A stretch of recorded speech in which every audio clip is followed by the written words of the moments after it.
Deuxième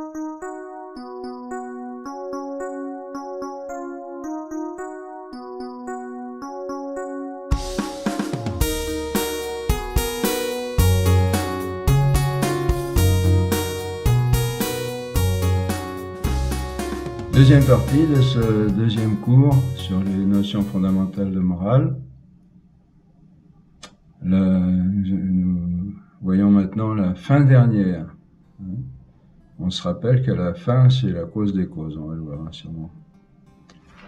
Alors, la dernière fois, dans ce premier cours au sujet des notions fondamentales de morale, nous avons vu qu'un acte ne peut avoir de valeur morale que s'il est volontaire et libre.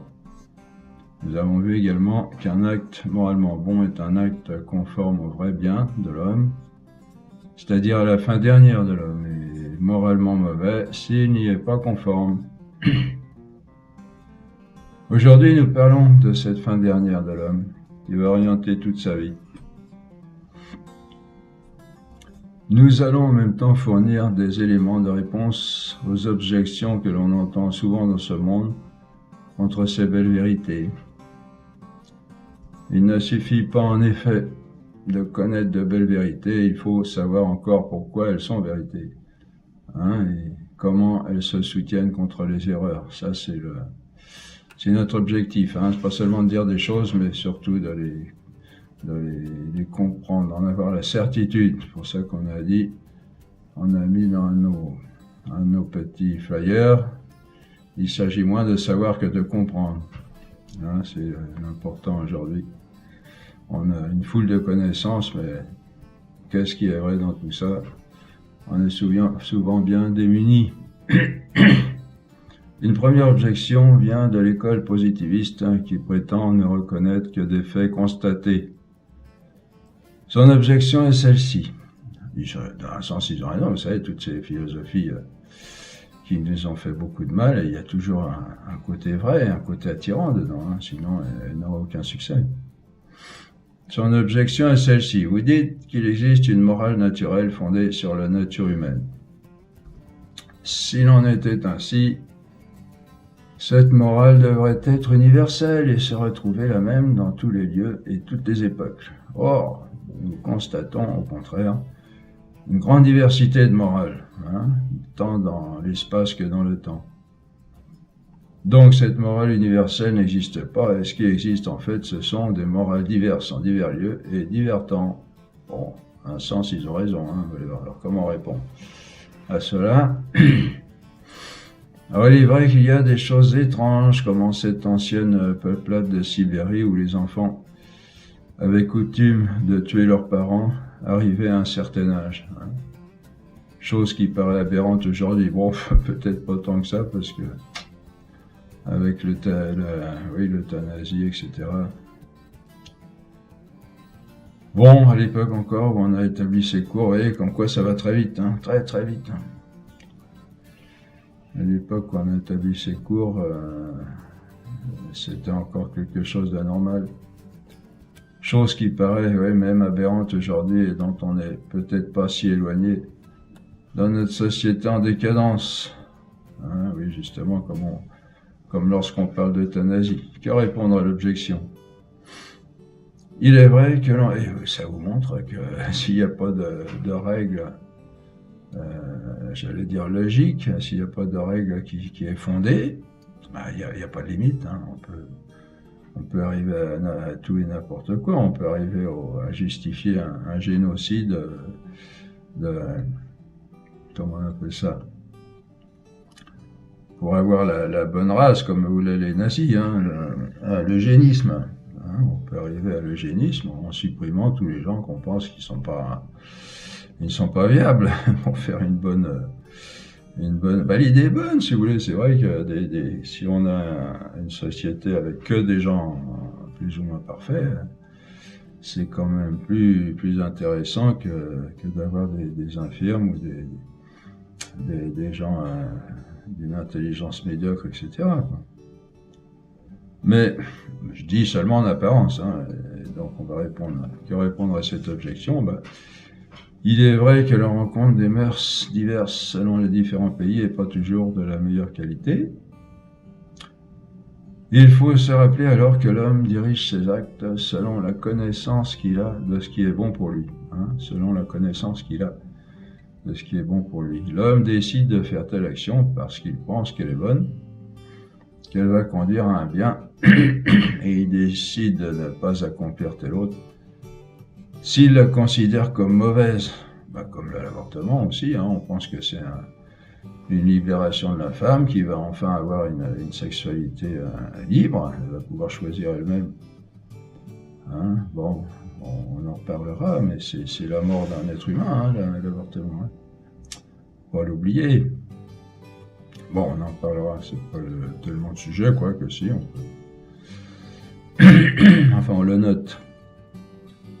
Alors, donc, l'homme décide de faire telle ou telle action parce qu'il pense qu'elle est bonne.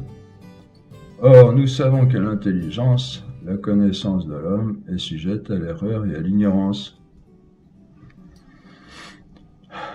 Nous ne connaissons pas tout, et nous croyons parfois connaître alors que nous ne connaissons pas. C'est l'essence de l'erreur, ça. L'homme peut donc faire certaines actions selon l'ignorance ou l'erreur de sa connaissance, ce qui explique la diversité des morales et qu'elles ne sont pas toujours bonnes. Deuxièmement, et même si l'homme connaît le bien, il ne veut pas toujours le réaliser. Il préfère parfois des biens de moindre importance, comme on l'a vu. On appelle des mous, en fait.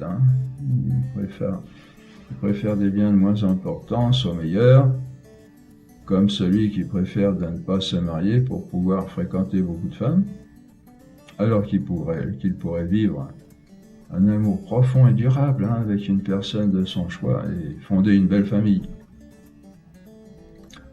On voit ainsi que la diversité des comportements de par le monde n'enlève rien à l'universalité de la loi morale. Cette diversité montre seulement que cette loi morale universelle n'est pas bien connue partout. Elle est parfois remplacée dans l'esprit des gens par l'ignorance ou l'erreur ou par une volonté déréglée, ce qui entraîne parfois des comportements anormaux. Il existe une loi morale objective universelle, la même pour tous, en tout temps et en tout lieu. Pourquoi ? Parce qu'elle est fondée sur la nature humaine, qui est la même pour tous les hommes. Mais cette loi est diversement connue selon les temps et les lieux, ce qui explique les pratiques diverses de la morale au long de l'histoire et dans les civilisations.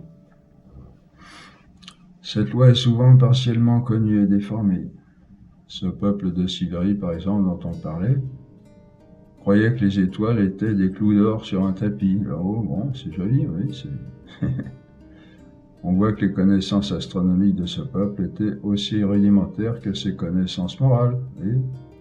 Alors que les étoiles soient comme des clous d'or sur un beau tapis dans le ciel, ça ne porte pas trop conséquence sur notre comportement moral, mais si ça influe, s'il y a une relation, vous voyez ce que ça donne. Bon, je reste court à préparer pour aujourd'hui. Là, je reprends tel que j'ai enseigné il y a quelques temps, plus de 10 ans, 15 ans, quelque chose comme ça. Aujourd'hui, je le retravaillerai autrement que ça, parce que, bon, il faut vraiment montrer que... Enfin, déjà, là, on a la base, que par exemple,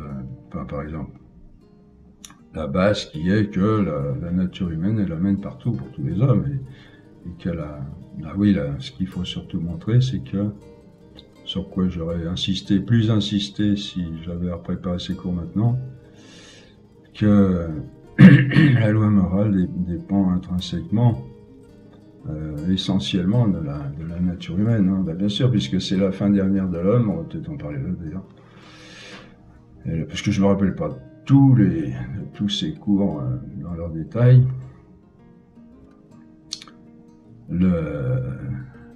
La fin de l'homme, c'est le bonheur. Pourquoi ? Parce que ce que tout le monde cherche tout le temps, toujours et tout le temps et partout.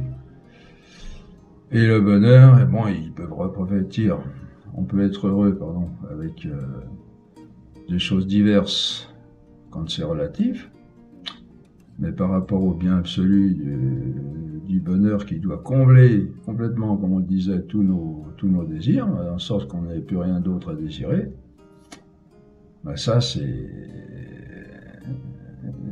va être pour tous les hommes. Vous voyez, non seulement du point de vue de ce qu'on a, parce qu'on a la même nature tous, mais aussi parce que on est fait pour le bien infini.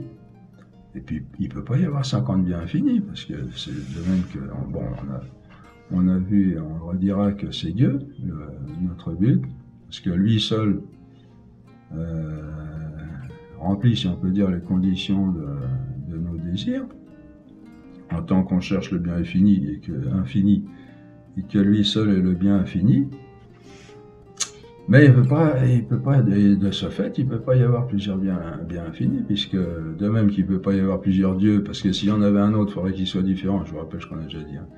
Il faudrait qu'il soit différent, et de ce fait, il peut pas être plus, parce que le premier est déjà tout, donc il faudrait qu'il soit moins, donc il serait pas infini. De même là, le bien, et il peut pas y avoir plusieurs biens infinis, parce que s'il y en a un qui est infini, il a tout, il est plus que tout, si on peut dire. Et s'il y en a un autre, il faut qu'il soit différent, et il ne peut pas être plus parce que l'autre l'est déjà, et il faut forcément qu'il soit moins, et donc ce ne sera pas un bien infini. Vous voyez, donc voilà, la morale ne peut pas être, il ne peut pas y avoir 50 morales parce qu'il ne peut pas y avoir 50 buts. Bon, je vous dis tout le cours là d'un seul coup, on va préciser ça, mais vous avez l'essentiel, et il faut ça aujourd'hui, parce qu'aujourd'hui, vous voyez, les histoires d'homosexualité, de théorie du genre et tout ça, ça part du principe, ça vient de l'évolution, tout ça. Hein. Bon, ça vient aussi de toutes ces ces philosophies, ces courants de pensée délétères qui viennent de la franc-maçonnerie, puis des philosophies qui nous tuent, hein. Mais qu'est-ce que je veux dire, oui, la théorie du genre, l'homosexualité, tout ça, ça vient de l'évolutionnisme. Parce que si on est le résultat du hasard au cours des temps, sur des milliers et des milliards d'années, si on est un assemblage par hasard de plusieurs atomes, etc., les cellules et molécules, ben, si on change, il suffit de changer maintenant, d'appuyer un petit peu plus d'un côté ou de l'autre, et puis ça va changer, et puis on va devenir, au bout d'un moment, on va devenir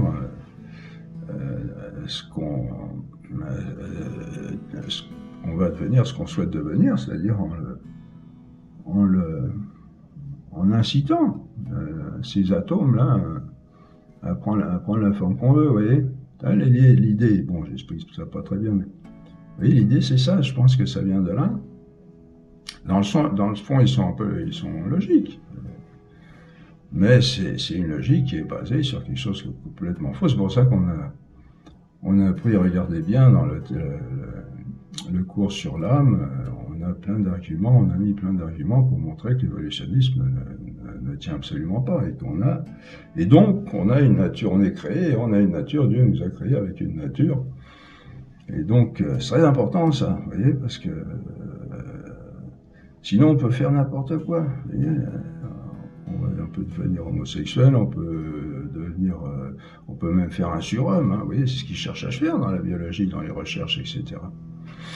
Alors que c'est faux. On a une nature humaine qui a été créée par Dieu et qui n'est pas du tout évolutive. Il y a un pouvoir, on l'a dit, on l'a fait remarquer, il y a un pouvoir d'adaptation extraordinaire dans tous les êtres d'ailleurs. Hein. Et ça ne veut pas dire qu'on a un pouvoir de transformation, parce que c'est contradictoire. Bon, on n'y revient pas, on en a assez parlé.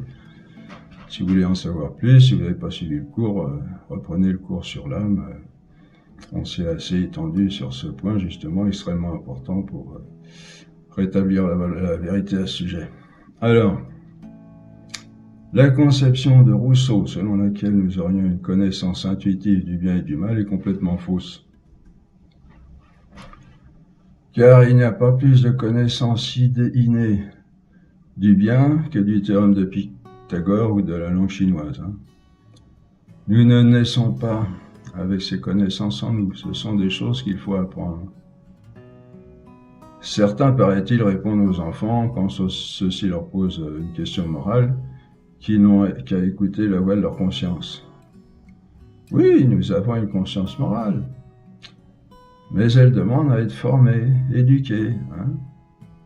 Si vous voulez des références, vous allez dans le catéchisme de l'Église catholique, les numéros 1783 à 1785, pour ceux qui auraient des objections théologiques. La conscience morale, en fait, c'est l'intelligence. Et vous avez une autre référence de ce catéchisme de l'Église catholique au numéro 1778. La conscience morale, c'est l'intelligence qui seule est capable de juger des valeurs des choses, comme on l'a vu, vous voyez. Donc on peut renvoyer un enfant à la voie de sa conscience. Si celle-ci n'a pas été formée, c'est comme si on lui demandait de fabriquer une fenêtre ou de démontrer le théorème de Pythagore. La conscience a besoin d'être éduquée. C'est vrai qu'on en a une, mais elle a besoin d'être éduquée. Et vous savez comme moi que quand on est jeune, moi je me rappelle des choses que j'ai faites dont je ne me rendais absolument pas compte. Une fois on voulait aller avec des copains, je me suis laissé entraîner dans une bande, on était tout gamin. On voulait aller cambrioler l'école. Je sais pas si... Mais je me souviens pas avoir du tout été inquiet. Heureusement on l'a pas fait. Je sais pas, il y avait du monde dans l'école, je sais pas quoi. Et d'autres choses comme ça. Et c'est les parents qui, un peu violemment des fois, qui nous ont inculqué, ils nous ont enseigné notre conscience, en passant par l'arrière-fond. Il faut apprendre aux enfants ce qu'est le bien et ce qu'est le mal, comment atteindre l'un et éviter l'autre. Ensuite, ils sauront par eux-mêmes comment suivre le bien et éviter le mal. Non parce qu'on leur aura dit, mais parce qu'ils l'auront compris avec leur intelligence. C'est cela la voie de la conscience, savoir reconnaître de soi-même ce qui est bien ou mal parce qu'on a compris pourquoi certaines choses sont bonnes et d'autres mauvaises. Ce qui ne veut pas dire que la conscience doit forcément être entièrement éduquée par quelqu'un d'autre. On peut l'éduquer par soi-même, mais seulement en partie, car, comme on l'a déjà remarqué, on le reverra, on ne peut pas acquérir de soi-même ce que des générations ont mis de temps à découvrir. Il faut donc enseigner ce qu'est le bien et ce qu'est le mal, et non seulement aux enfants, mais encore aux adultes, qui n'ont jamais eu l'occasion de le savoir, comme ces peuplades de Sibérie. Vous avez aussi le film Inuk, là, avec Anthony Quinn. Là. À un moment, le missionnaire, il va voir un Esquimau, et puis l'Esquimau, il lui dit « Tu vas rire avec ma femme, ça veut dire tu vas coucher avec elle. » Alors, le missionnaire est horrifié. Je crois qu'il le tue, là, au bout d'un moment. Inuk tue le missionnaire parce que pour eux, c'est une injure abominable de ne pas vouloir coucher avec sa femme. Et bon, qu'est-ce qu'il dit que nous-mêmes, on ne va pas arriver à des choses comme ça. Bientôt, vous voyez, la conscience s'éduque, c'est pas évident. Cela fait partie de notre nature humaine d'être enseigné peu à peu, de façon laborieuse, successive et progressive. Cette loi de la lente progression de la connaissance humaine est si universelle qu'on la retrouve même au niveau de la révélation, dans la façon de Dieu de nous enseigner. Et non seulement pour chaque homme, mais encore pour l'humanité. Regardons comment Dieu a conduit à enseigner son peuple peu à peu, et comment il a recommandé de garder au fur et à mesure cet enseignement pour la postérité, par exemple dans ce commandement. Écoute Israël, le Seigneur ton Dieu est l'unique, tu aimeras le Seigneur ton Dieu, etc. De tout ton cœur, de toute ton âme, etc. Ces paroles que je te commande aujourd'hui, tu les garderas dans ton cœur, tu les inculqueras à tes fils, etc. Vous voyez ? Deutéronome 6, 4, 7. La traversée du désert, c'est notre voie de purification à tous, comme on l'a dit. Et saint Paul dit bien, 1 aux Corinthiens 10, 11, « Toutes ces choses leur sont arrivées en figure, et elles ont été écrites pour notre instruction. » Hein? Ça fait partie de notre nature d'être enseigné ainsi. Nous n'avons pratiquement pas de connaissances innées. Bon, moi je pose... c'est vrai que ça surprend d'entendre ça. Je pense qu'il y a quand même une connaissance de base de la conscience par rapport au bien et au mal. Après, il faut l'éduquer pour le préciser. De même que l'intelligence est faite pour le... Aristote dit qu'il n'y a pas de connaissance innée, mais il y a quand même la connaissance de l'être. On a une connaissance innée de l'être. Et je pense qu'on a une connaissance, bah oui, c'est logique, puisque l'être est pour l'intelligence, le bien est pour la volonté, ce que l'être est pour l'intelligence. Donc on doit avoir quand même au fond une connaissance innée au niveau de la conscience, une connaissance universelle du bien.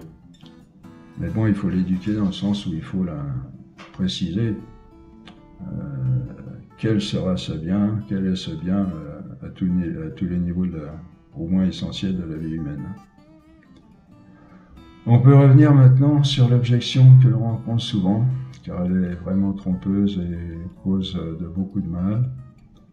Toute la littérature contemporaine en est remplie.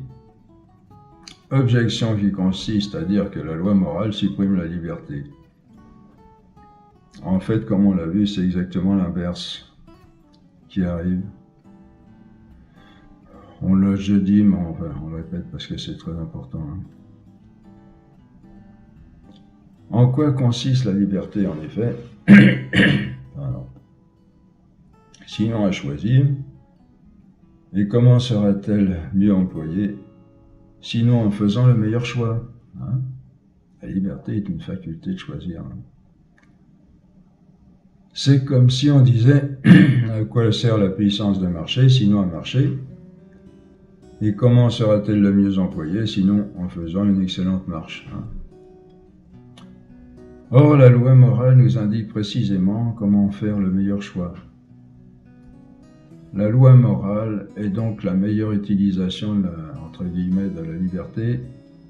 C'est avec la loi morale que la liberté va le mieux s'épanouir.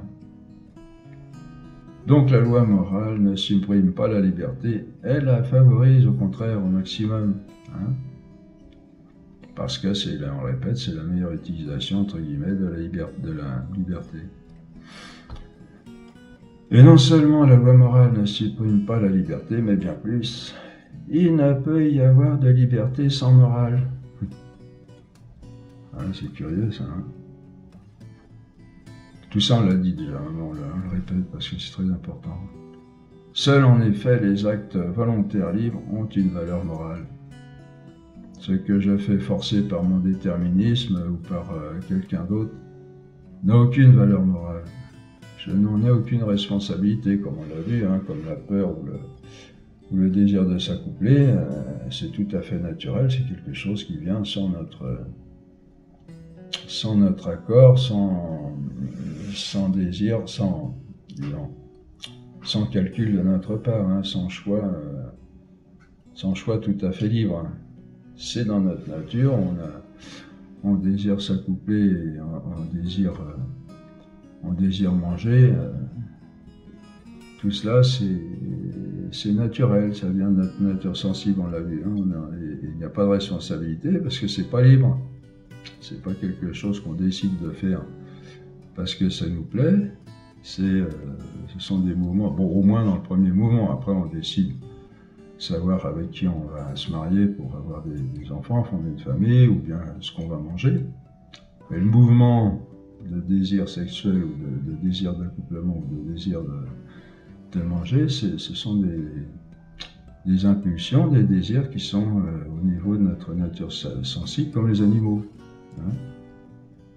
Les seuls actes dont je suis responsable, qui ont une valeur morale, c'est-à-dire qui sont qualifiés de bons ou de mauvais, sont les actes que je fais en toute liberté.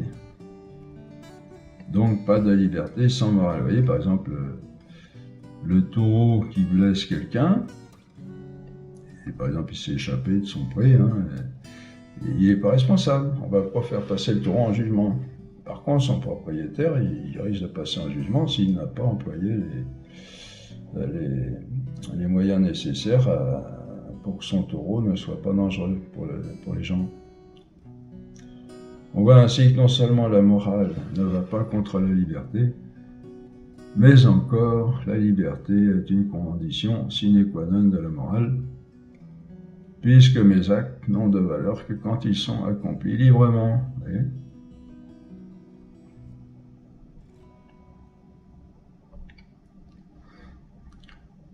Valeur, mes actes n'ont de valeur, oui, vous comprenez, la valeur, c'est soit ils sont bons, soit ils sont mauvais. Hein.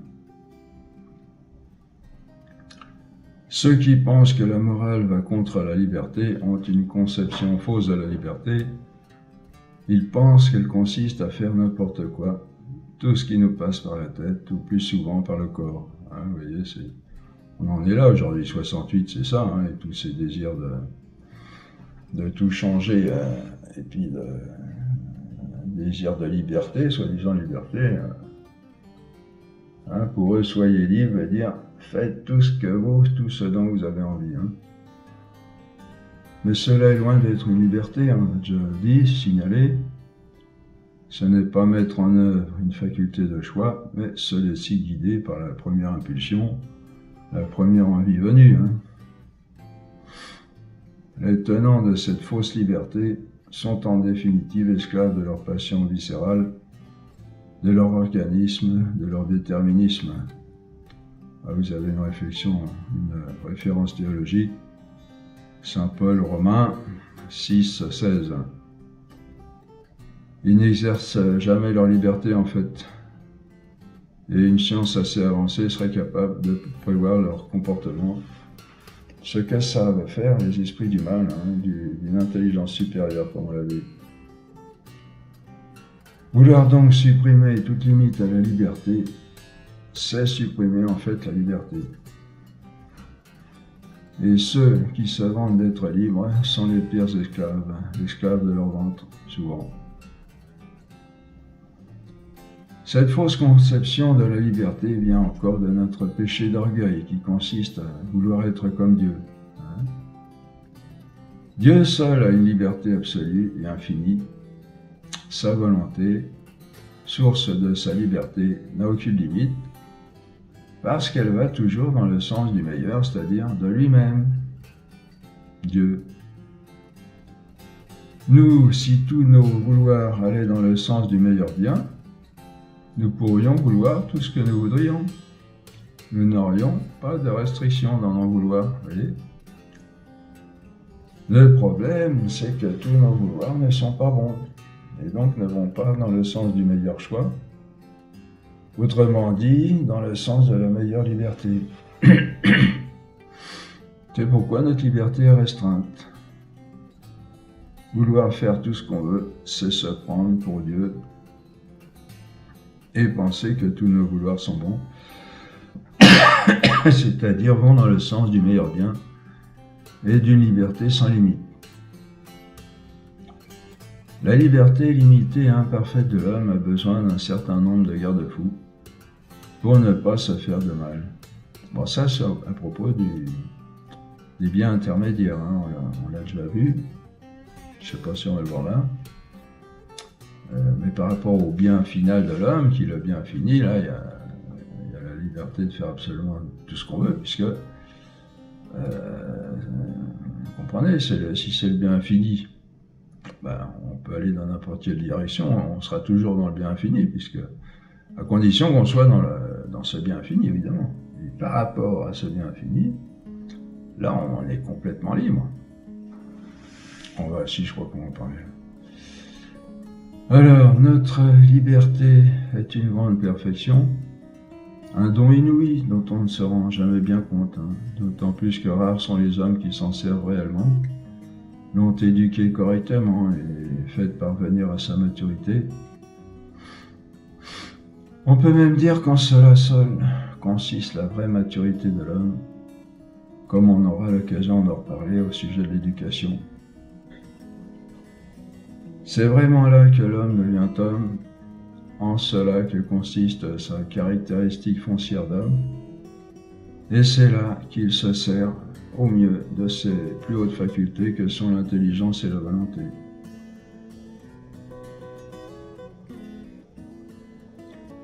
C'était certainement cet homme que cherchait Diogène en criant au milieu de la foule en plein jour, une lampe à la main, « Je cherche un homme !»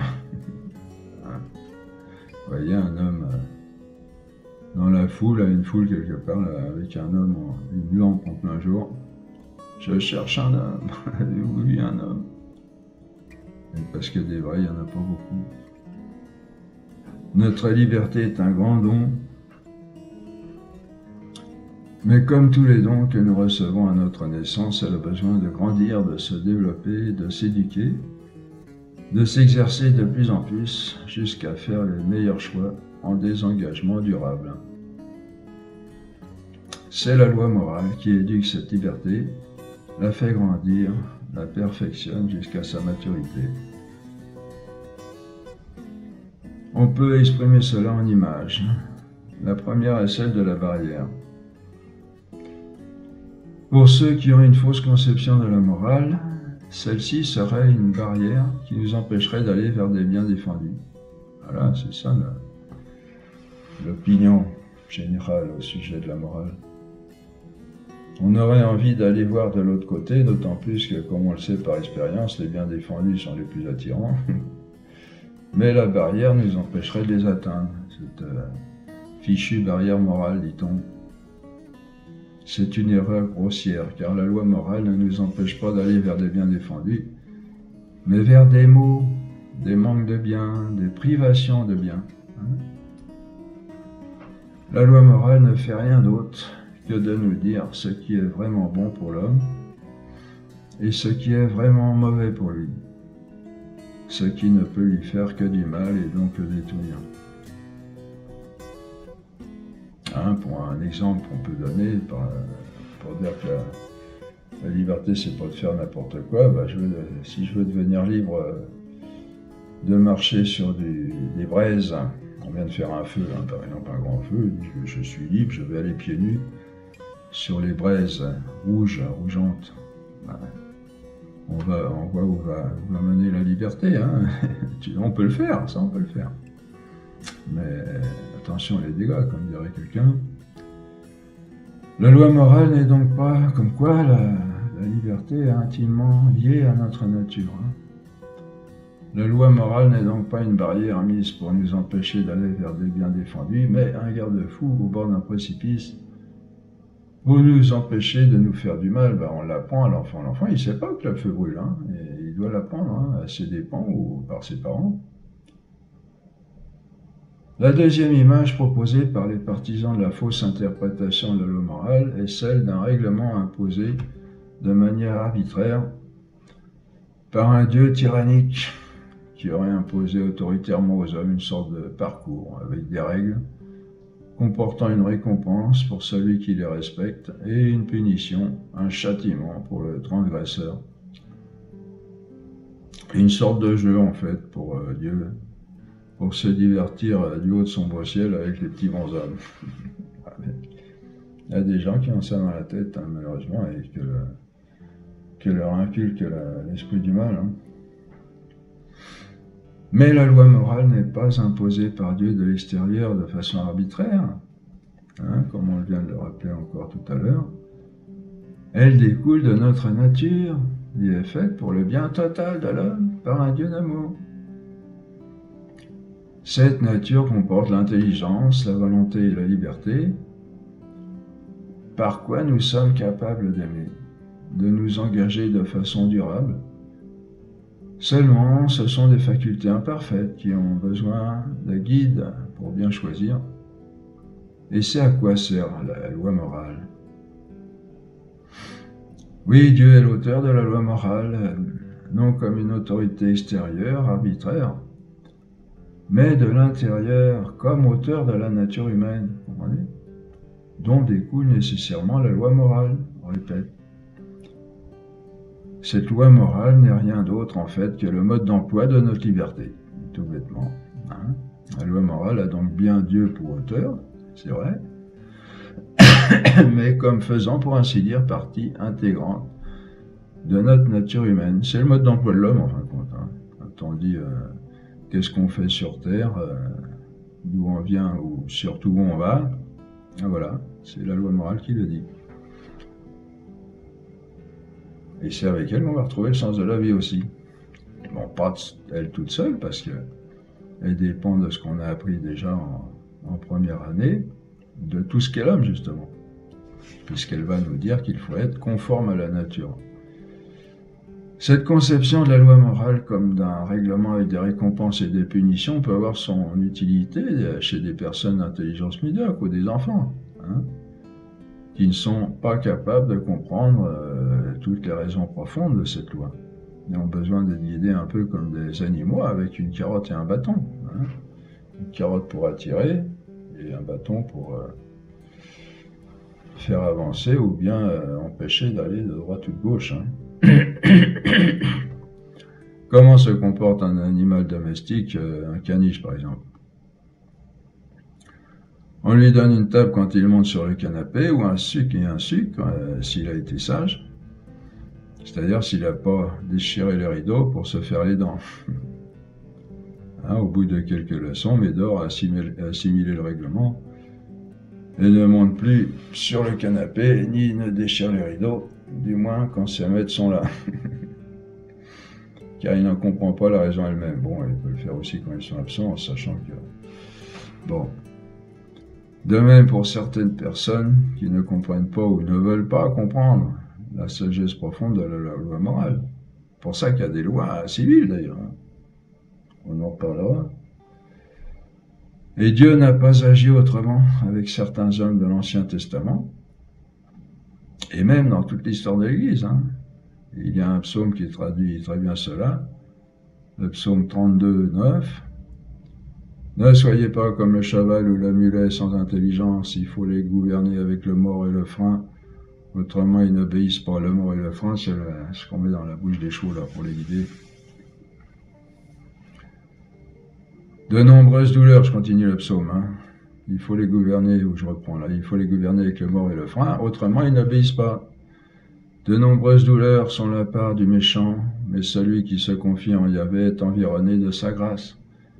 Juste, réjouissez-vous en Yahvé, et soyez dans l'allégresse, poussez des cris de joie, vous tous qui avez le cœur droit. Voyez.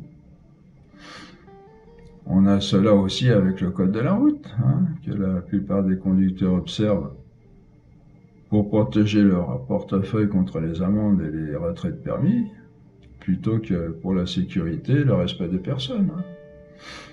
Si tout le monde était honnête et respectait l'autre, à commencer par soi-même, il n'y aurait pas besoin d'amende. Hein, je vois toutes ces choses qu'on met aujourd'hui, là, les dos d'âne, vous savez, je ne sais plus comment on appelle ça.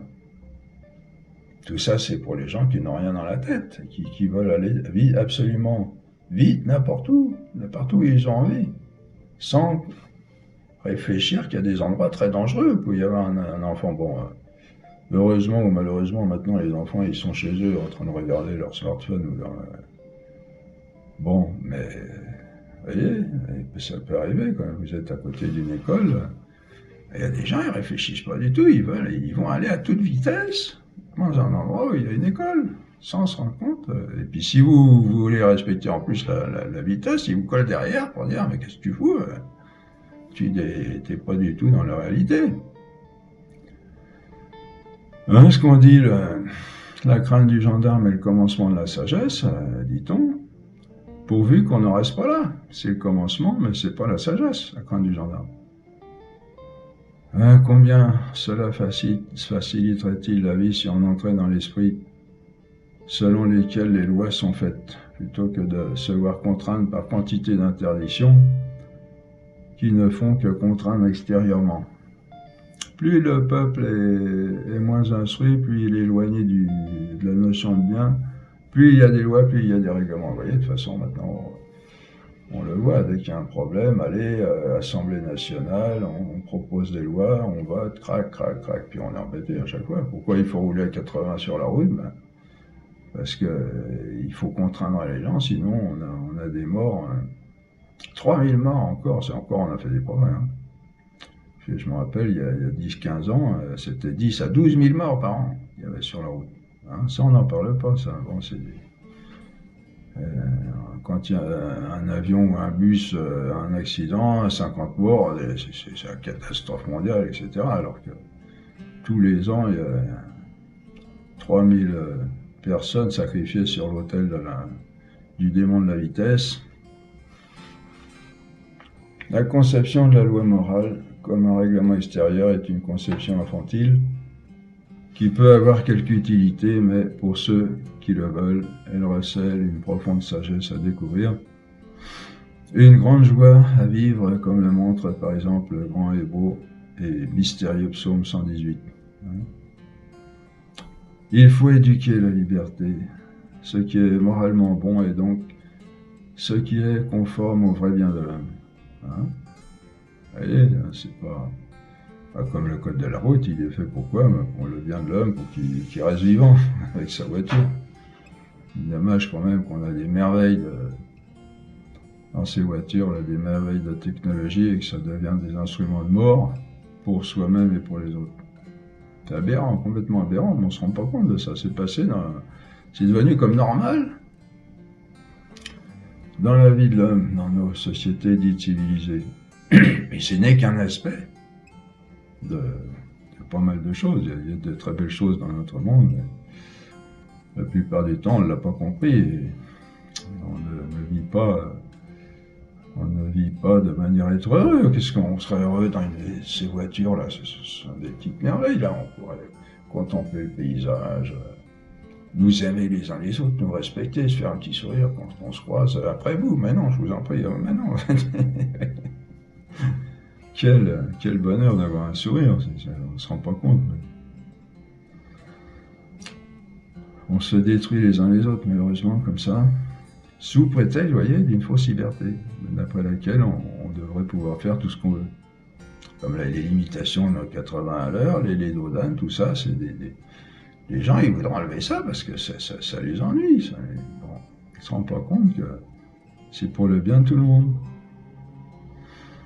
Quel est donc ce vrai... Et vous voyez, ce dodane, par exemple, c'est par en dessous, mais c'est comme si par au-dessus, on fait chier un coup sur la figure. C'est exactement ça. Hein.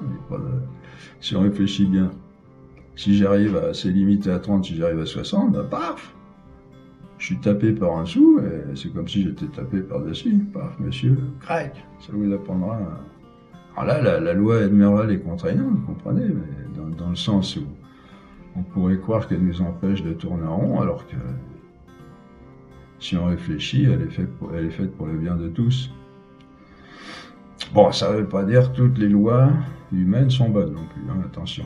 Comme là, il y a une loi qui permet maintenant l'avortement, qui est un non-sens complet. Hein. Quel est donc ce vrai bien de l'homme? Donc là, on vient de dire ce qui est moralement bon, et donc ce qui est conforme au vrai bien de l'homme. Alors maintenant, on pose la question, quel est donc ce vrai bien de l'homme? On en a déjà parlé, mais on va établir ça plus précisément et plus longuement maintenant. Les biens sont nombreux et multiples. Hein. C'est encore notre cher Aristote, avec son génie habituel, qui les a rangés en 3 grandes classes, qu'il est très important de distinguer. Les biens utiles, les biens agréables et les biens honnêtes. Un bien utile, c'est un bien qui permet de réaliser ou d'obtenir quelque chose d'autre. Hein. Un bien utile est toujours en vue d'autre chose. Hein. Un train, par exemple, est un bien utile car il nous permet de voyager, d'aller d'un lieu à un autre. Hein. On ne va pas s'installer dans le train pour y vivre toujours, c'est pas un but.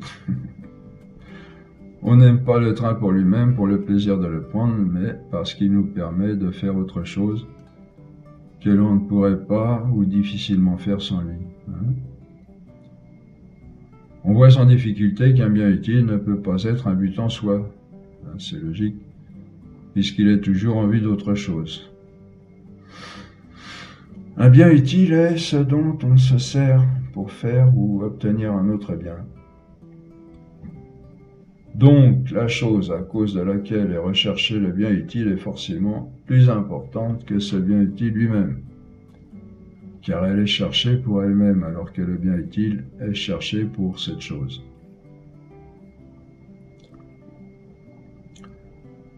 Alors on pourrait se demander pourquoi cette vérité si évidente en soi ne l'est pas du tout pour ce monde d'aujourd'hui, monde très marqué par l'utilitarisme, le pragmatisme. Pragmatisme du grec pragma qui veut dire action, activité. Pragmatisme dénoncé, souvent dénoncé par Jean-Paul II, comme le note Claude Polo, monde où l'un des compliments les plus appréciés, c'est d'avoir fait une œuvre utile, qui sert à quelque chose, même dans l'Église. On en arrive ainsi, par exemple, à critiquer, à persécuter même ceux qui cherchent la vérité pour elles-mêmes. J'en sais quelque chose. Ce que l'on considère à tort comme non immédiatement utile à quelque chose ou à quelqu'un.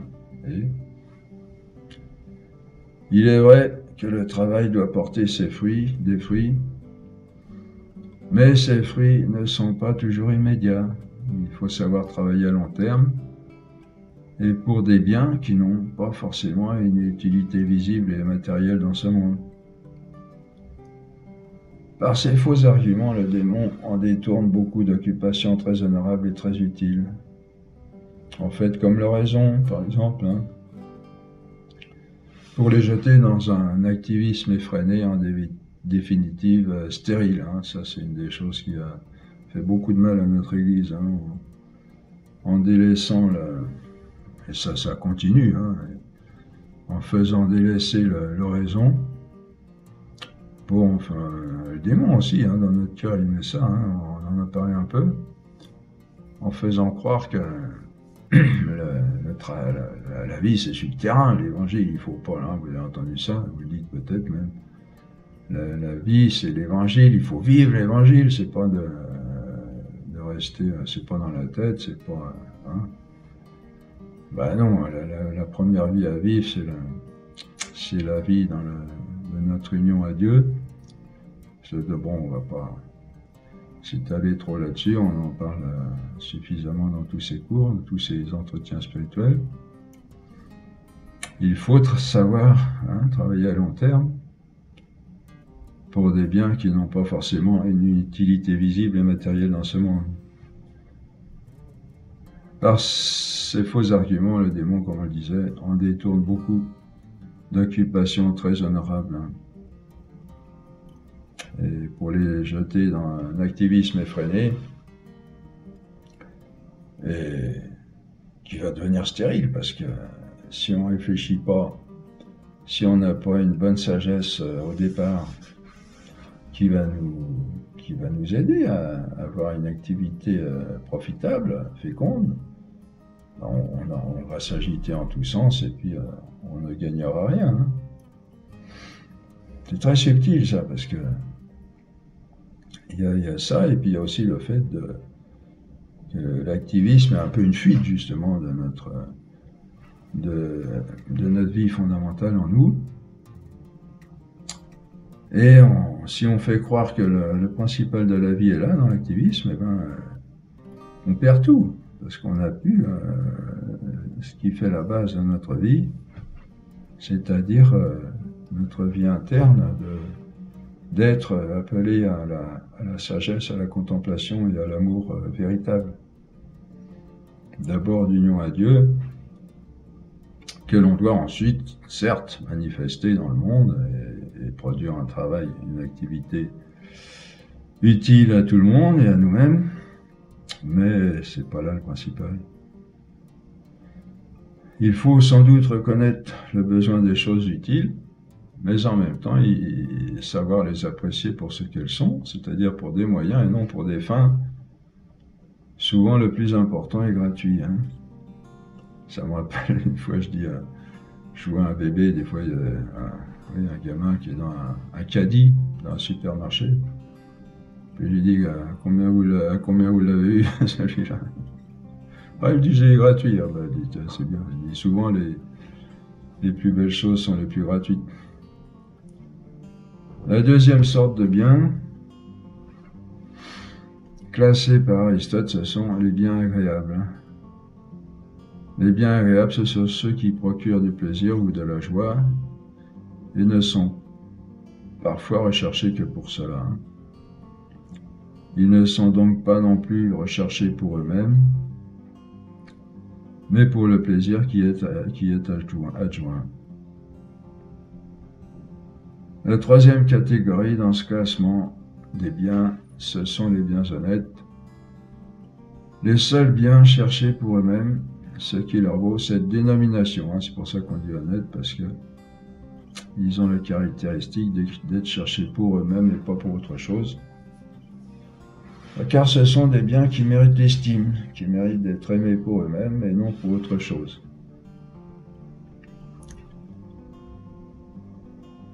Ces trois sortes de biens peuvent se trouver dans un même être. Une même chose peut être à la fois honnête, agréable et utile. La science, par exemple, sera considérée comme un bien honnête par un chercheur qui aime la vérité pour elle-même, comme un bien utile par celui dont le métier est de faire des recherches, de rendre compte et de gagner sa vie avec ce travail, et comme un bien agréable pour celui qui trouve du plaisir à faire ce genre de recherche, à comprendre le monde réel qui l'entoure. De même, un art sera un bien honnête pour un amateur de belles choses, en recherche de la beauté pour elle-même, un bien utile pour celui qui doit gagner sa vie avec, et un bien agréable pour l'homme qui recherche plutôt le plaisir que lui procure la contemplation, la possession de telles œuvres. Voyez ? On peut aussi considérer un ami comme un bien honnête en l'aimant pour lui-même, comme un bien utile si on apprécie plutôt les services qu'il nous rend. Malheureusement, ça arrive souvent. Je lui rends service parce que je sais qu'il est menuisier, donc il peut à l'occasion, il va me réparer ma porte. Et comme un bien agréable, l'ami, si nous préférons le plaisir que nous procure sa compagnie, sa discussion.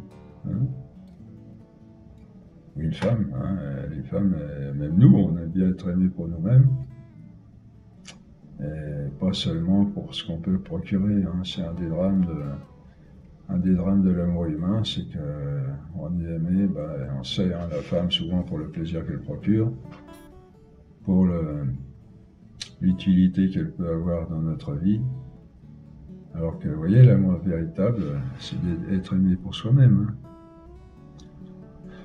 D'aimer la personne pour elle-même.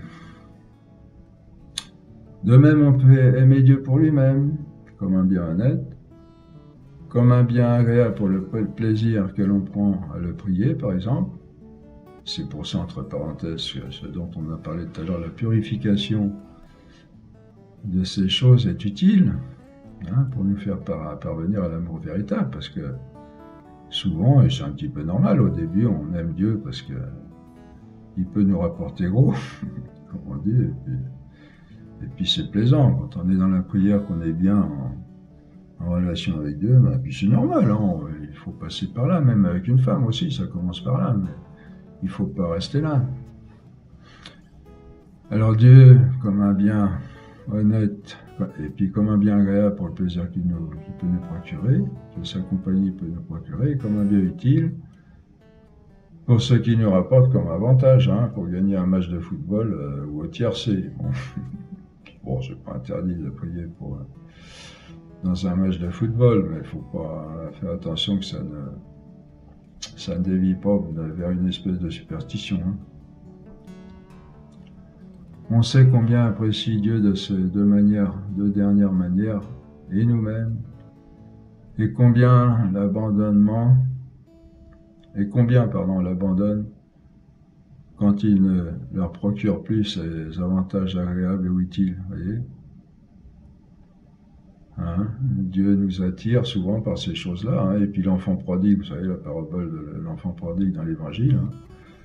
Le gamin, il revient, c'est pas parce que il aime son père, enfin, il y a un petit peu de ça sûrement, mais surtout parce qu'il crève de faim, et puis il dit chez papa, au moins il y avait à manger. Bon, après, il a fait des progrès sûrement,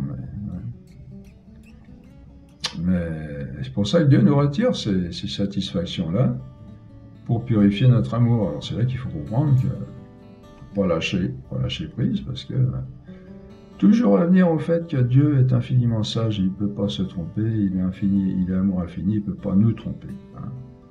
Et ça, c'est philosophique, ça, on ne peut pas le nier. D'après les cours qu'on a suivis la première année, hein, on comprend alors en passant toute la nécessité, voilà, on en parle là, de la purification dont on a parlé dans notre entretien spirituel, pour ne plus aimer Dieu que pour lui-même et toujours. On remarque donc là 3 choses. Un même bien peut être considéré sous différents aspects comme honnête, agréable ou utile. Un bien honnête, selon l'expérience, est en même temps agréable et utile comme l'art, la science, un ami ou Dieu. Troisièmement, il y a un ordre dans ces biens, et il ne faut pas prendre l'un pour l'autre, ne pas renverser l'ordre, hein, sinon c'est le désordre évidemment. Il est normal quand on aime un bien honnête pour lui-même, de profiter en même temps du plaisir qu'il procure et de son utilité, dès l'instant où on l'aime pour lui-même. Vous voyez, c'est pas interdit, mais savoir reconnaître le principal, l'ordre, les valeurs, hein. Mais il n'est pas normal de rechercher un bien honnête, non pour lui-même, mais pour le plaisir qu'il nous procure, ou bien pour l'utilité qu'on peut en tirer. D'autant plus qu'en agissant ainsi, on risque de tuer la poule aux œufs d'or, hein, comme on dit, car l'ami se rendant compte qu'il n'est pas aimé pour lui-même, mais pour l'utilité qu'on en retire, aura tout fait de nous quitter ou de laisser de la distance dans les relations, hein. C'est connu, hein, il vient me voir, à chaque fois c'est pour me demander quelque chose. Bon, là c'est gros, mais ça peut être plus subtil que ça, hein. De même, la science se développe le mieux quand elle est recherchée pour elle-même. Témoignage de Claude Polo, qui est un scientifique, alors qu'elle décline quand on ne la cherche que pour les avantages qu'elle procure. Claude Polo rapporte cette anecdote amusante. Vous savez, Claude Polo, c'est le successeur de Jean Dajarin qui donne ses cours, je ne sais plus s'il les donne encore, mais qui a donné ses cours à Paris, selon l'esprit de Jean Dajarin. Volta, donc l'anecdote, Volta, l'un des pionniers de l'électricité, hein, qui a donné son nom à une unité dans ce domaine, le volt, avait mis au point une pile électrique. Alors Napoléon, c'était à l'époque de Napoléon Ier, en bon politique lui ayant demandé quelle pourrait être l'utilité d'une telle découverte, il répondit « Je ne vois pas à quoi ça pourrait servir ». Il avait trouvé l'électricité. Bon. Où l'on voit que le but premier de Volta, en bon chercheur, n'était pas l'utilité, hein. L'amour de la science pour elle-même. Bon, c'est un exemple, hein. Il y a donc une hiérarchie entre ces différents biens, et il ne s'agit pas de prendre l'un pour l'autre, surtout pas un bien honnête pour un bien utile ou agréable, ou l'inverse. Voilà la fin de cette deuxième partie. À tout à l'heure pour la troisième partie.